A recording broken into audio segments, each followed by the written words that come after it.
We begin today with some breaking news. A trash truck on its side is causing a major traffic issue just north of downtown. As a result, both north and southbound I-25 off-ramps are closed to eastbound I-70. Denver police and Denver Fire are on scene. We do know the driver was transported to the hospital. We also just got these photos moments ago of that tow truck on scene trying to right this trash truck and eventually get it moved out of the way. We will continue to monitor this situation. The other big story we're following this morning, firefighters in Boulder County continue making progress to contain the NCAR fire. It started on Saturday near the National Center for Atmospheric Research Lab and forced evacuations for thousands of homes. The city of Boulder has now lifted all evacuation notices. All roads except NCAR Road are back open. Officials expect it will remain closed for several days.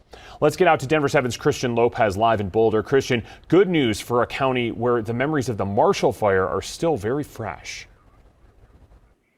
Yeah, Jason, and something that we kept hearing over and over again this weekend when we were speaking to people who were evacuating was that they were having to relive some of that trauma from just 3 months ago. And today, crews are making good progress. We're not seeing as much smoke out here compared to what we were seeing this weekend, but there is a concern with these high winds today. And crews do admit that this fight is far from over. Steep terrain has made it a challenge to get some of the hot spots. And today, with these high winds, officials say that they'll be going further into the fire's interior to prevent any active embers from getting outside of the fire lines. And during a press conference earlier this morning, I did ask officials what their biggest concern is right now. There's no longer a fire season is really the concern. Fires here, fire season's year round now. There's really no season. If there's not active precipitation or snow on the ground, as you can see, it's March. This isn't fire season per se. And we just had a 200-acre fire. So really the concern is anytime there's not snow, it's fire. And officials told us even with these high winds today, they are still confident that containment will go up.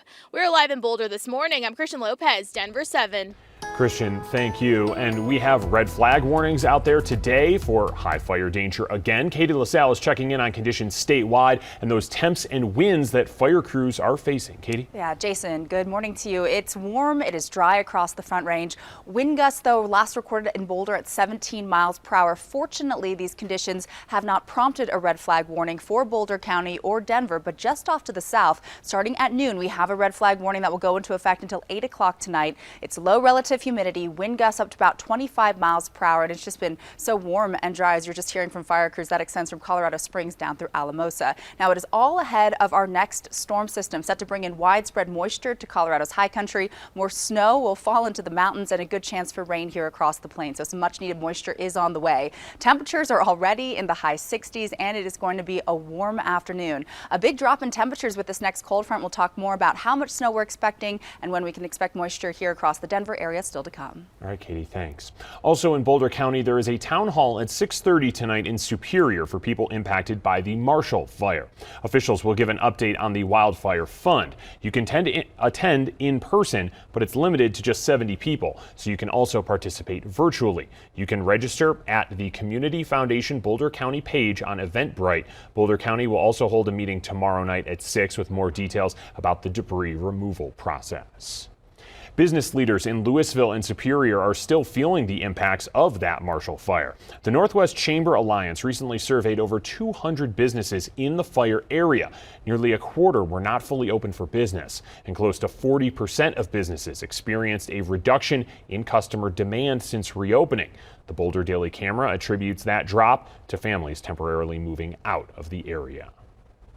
Well, a federal jury is awarding a dozen Denver protesters hurt in demonstrations over the death of George Floyd $14 million in damages. That jury also found Denver police officers violated the Constitution.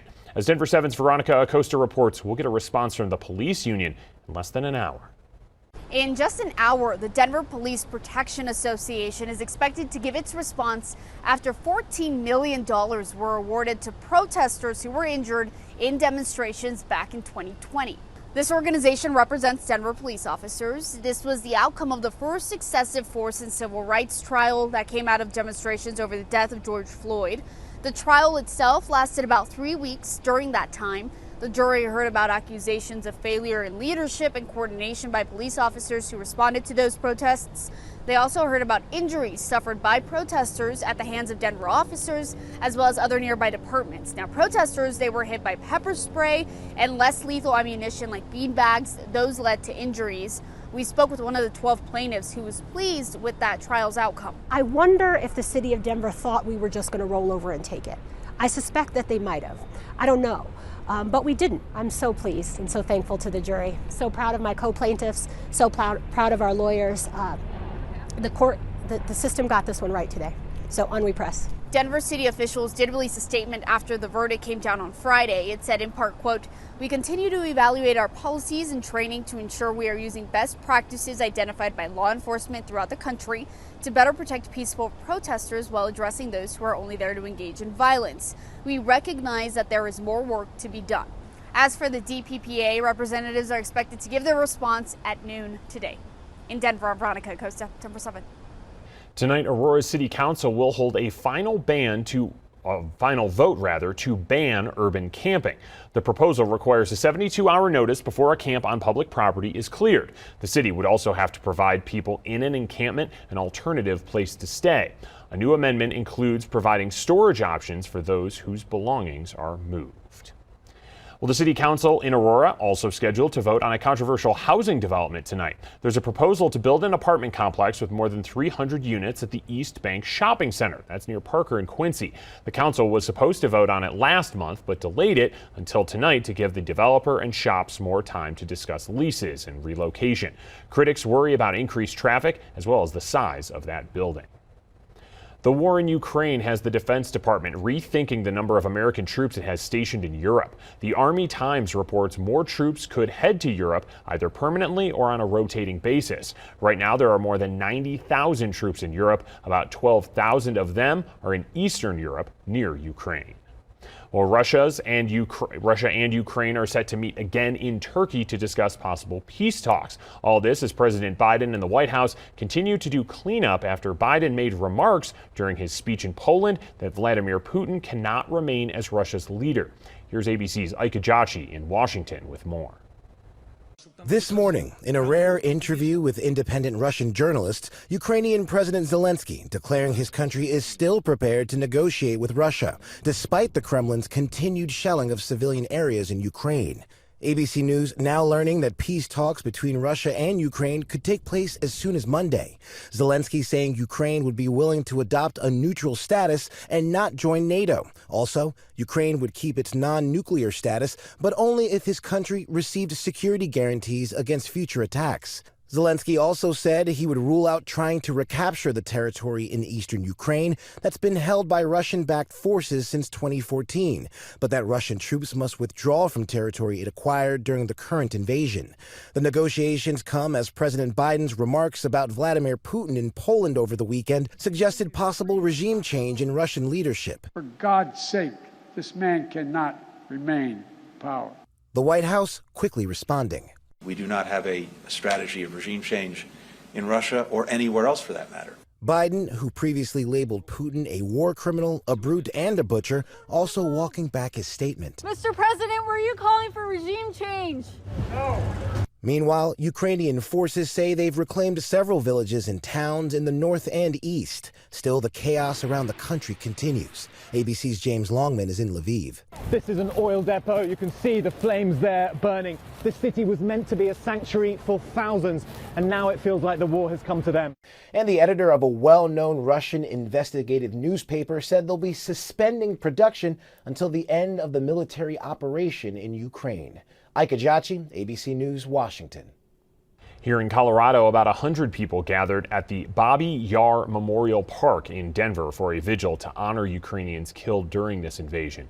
The park was completed back in 1982 and memorializes the thousands of Ukrainian people, most of them Jewish, killed in World War II in the Bobby Yar Ravine in Kyiv. That ravine was recently a target of Russian missiles. Local Ukrainians say seeing all of this support is amazing. I took a bunch of pictures. I'm going to send them to my family in Ukraine and show them that even here in this, small town, on the other side of the world, there's still people supporting them. District 4 Council member Kendra Black and the group Ukrainians of Colorado helped organize yesterday's event. Black says the purpose was to give those who feel helpless a chance to show up. A reminder for anyone who has to visit a city or county building in Denver, many offices are closed today in observance of Cesar Chavez Day. That includes the courts, Denver Public Libraries, and DMV offices. Cesar Chavez Day is March 31st, but it's observed in Denver on the last Monday of March, as I said. Now, providing meals to those in need. Coming up, today's Denver 7 Everyday Hero, making sure children don't go hungry one meal at a time.